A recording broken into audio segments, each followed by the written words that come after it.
My father was in the Marines. My brother wanted to join the Army. So I think it's just something that's ingrained in us to kind of want to serve. But I think the last thing that gave me that little oomph was when the towers happened. That was like my little last push to get me there.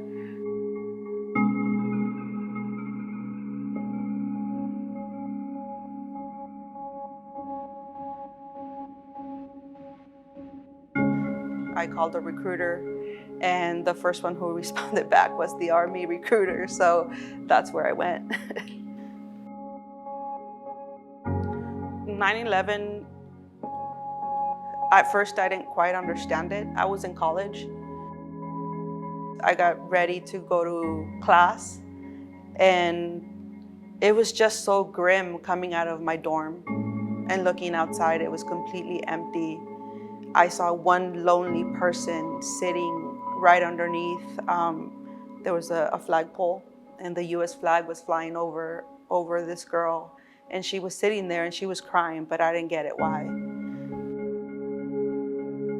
Somebody called me and said, hey, like, look at the TV, which I did. And it was just so like, wow, like, how does this happen to us?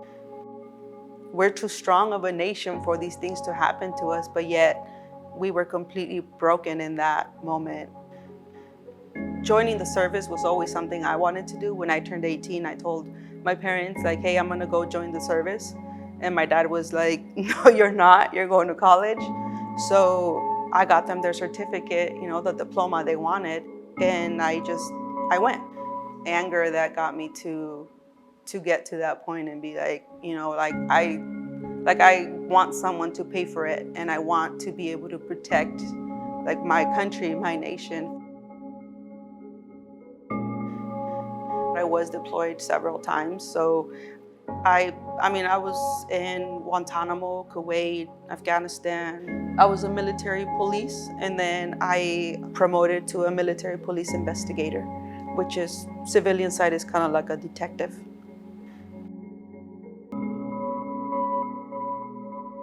I think being gay it's even though despite the don't ask, don't tell or anything of that sort, it's still something you have to keep hush hush. It's not something that you can openly talk about. You have to pretend to be another person.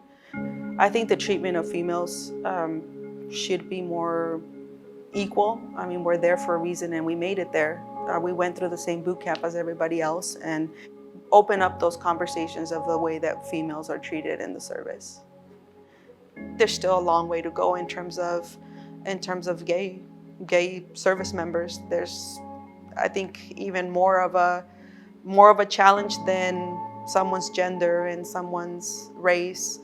Sexuality is one of the biggest things that I think they still need to work on a lot.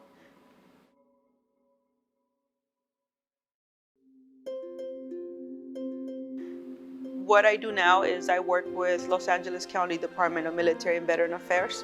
My job is to talk to veterans, their dependents or widows, unfortunately, about any benefits they can qualify for with the Veteran Affairs.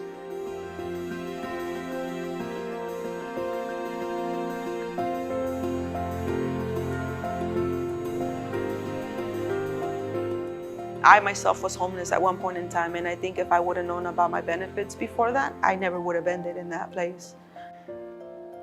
I didn't have the support of my family, so I was pretty much alone.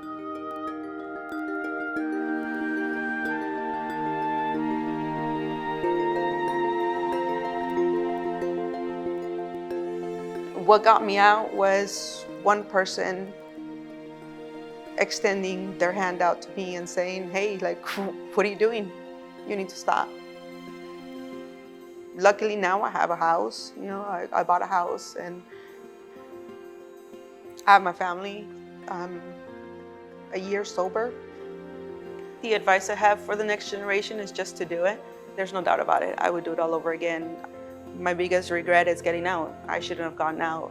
The military kind of creates this environment for us where we're strong, you know, we're invincible, but it also creates a family for us. So I feel like if you meet any other veteran on the street, there's a bond automatically, as opposed to civilians. Like, they don't prioritize that. They don't have that kind of bond with anybody besides their immediate circle. And I think for us, it's like an extended family.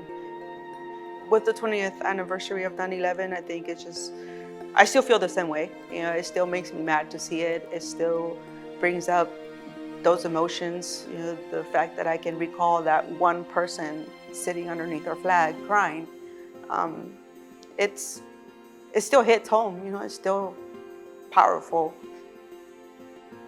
I think a lot of people have forgotten what happened, but I think those of us that fought haven't.